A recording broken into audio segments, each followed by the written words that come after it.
Olá, amigos da Placar, estamos chegando aqui depois da vitória corintiana pelo placar de 1-0 em Montevidéu.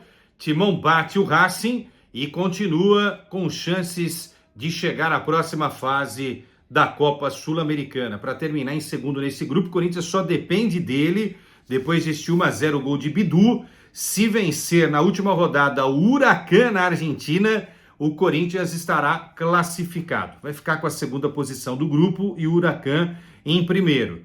Mas pode ser até que o Corinthians, com um empate, se classifique, desde que o América não vença a equipe do Racing. Mas aí vai começar a fazer muita conta, e quando começa a fazer muita conta, a gente sabe o que acontece. Bom, o jogo de hoje tem que ser analisado sob a ótica do resultado, somente. Porque se a gente for analisar nível de jogo, aí para tudo, acaba, esquece. Vamos gastar saliva aqui, não vamos chegar a nenhum consenso, porque o futebol apresentado pelo Corinthians do Dorival nesta noite contra o frágil, fraco e indecente time do Racing foi uma das coisas mais vergonhosas dos últimos tempos do Corinthians. Atuação ruim. A defesa não sofreu, Quesada, lógico que não sofreu, o time do Racing não ataca. Então, nenhum trabalho para o Hugo Souza, defensivamente para o Léo Maná, Ramalho, João Pedro e o Bidu que formaram essa linha de 4. Mas o que a gente tem que analisar é do meio campo para frente, porque enfrentando um adversário que não queria nada com nada, Charles, Rian e Alex Santana, que formaram o meio campo corintiano, tiveram a grande chance de mostrar para o Dorival: ô professor, estamos aqui, hein? Na hora que alguém falar de contratar alguém, na hora que não tiver um Caride, um Garro, um Maicon, um Ranielli, a gente tá aqui, tá? Mas não foi isso que esses caras apresentaram. Partida do Rian, fraca. A partida do Alex Santana, jogador pesado, né? Fora de ritmo. E ainda o Charles, né? Que é um jogador que em vez de tocar para frente a bola, ele toca para trás. Esse trio hoje do Corinthians, vou repetir, Rian, Alex Santana e Charles, foi um negócio realmente pavoroso no sentido de prática de futebol, de jogo bem jogado, de transição, de pegar essa bola da defesa e organizar o jogo lá para os caras da frente. O trio que começou a partida, Romero, o espanhol Héctor, que não viu a cor da bola, e o Thales, que também estava dormindo.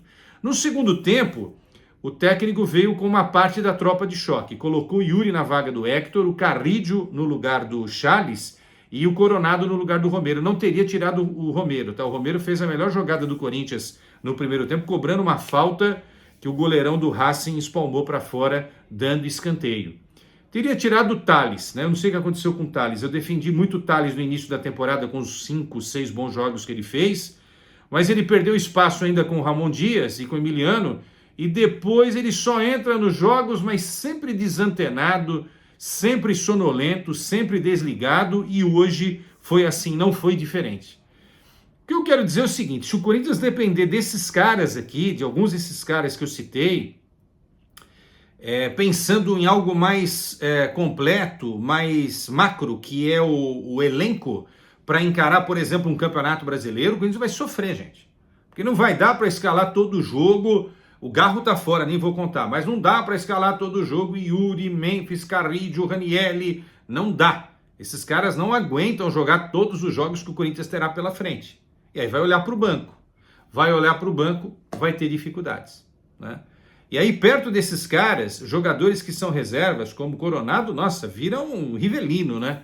Porque realmente não é pegação de pé, mas as atuações de Rian, Alex Santana e Charles foram muito ruins hoje, né? Então o Dorival já tem uma ideia de que com alguns jogadores ele não vai poder contar, né? Algumas vitórias, elas são comemoradas, claro, por causa do resultado, mas se a gente entender a complexidade de uma situação, e hoje foi muito complexo para o Corinthians, uma atuação ruim, isso vai dar algumas informações importantes de análise de elenco, né?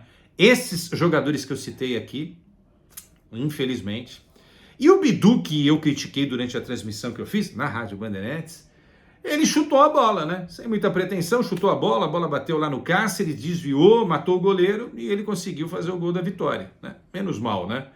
O cara que faz um gol a gente tem que até reconhecer, tá? Mas é muito pouco, né? Muito pouco. desenvolve muito pouco como lateral, no ataque, passe curto ruim, né? Não consegue fazer uma jogada de efeito. A gente que viu grandes laterais jogando no Corinthians, né? O Léo Mará, garoto gente boa, mas também não tem condições, né? E assim, se tecnicamente o Corinthians não conseguiu apresentar o melhor futebol, pelo menos poderia ter mostrado um pouco de raça. Isso o Corinthians precisa mostrar, né? E contra o Santos vai ter que entrar num outro ritmo, porque o Santos vem numa situação difícil no Campeonato Brasileiro e o Santos pelo menos vai ter que mostrar também um pouco de empenho. Então vai ter que mostrar algo diferente daquilo. Não estou falando só de técnica, não, estou falando de raça, tá? Porque se não mostrar essa raça, o Corinthians está perdido. Deixa o seu like para esse comentário, deixa a sua opinião, eu gosto de ler lá, saber o que você está achando também desse Corinthians, o futuro próximo do Corinthians. Brasileiro vai ser um sofrimento, vai sobrar a Copa do Brasil, ainda uma esperança na Copa Sul-Americana e tal. Acompanhe a nossa programação, 11 da manhã com a nossa Opinião Placar, e se inscreva no nosso canal. E por falar em raça, eu vou deixar e encerrar esse comentário com uma imagem desse cara aqui, tá? Porque esse cara, além de jogar bola pra caramba, pra não falar outra coisa, tinha um negócio que o Corinthians não mostrou nessa noite, que é sangue na veia, sangue nos olhos, raça no coração. Tchau!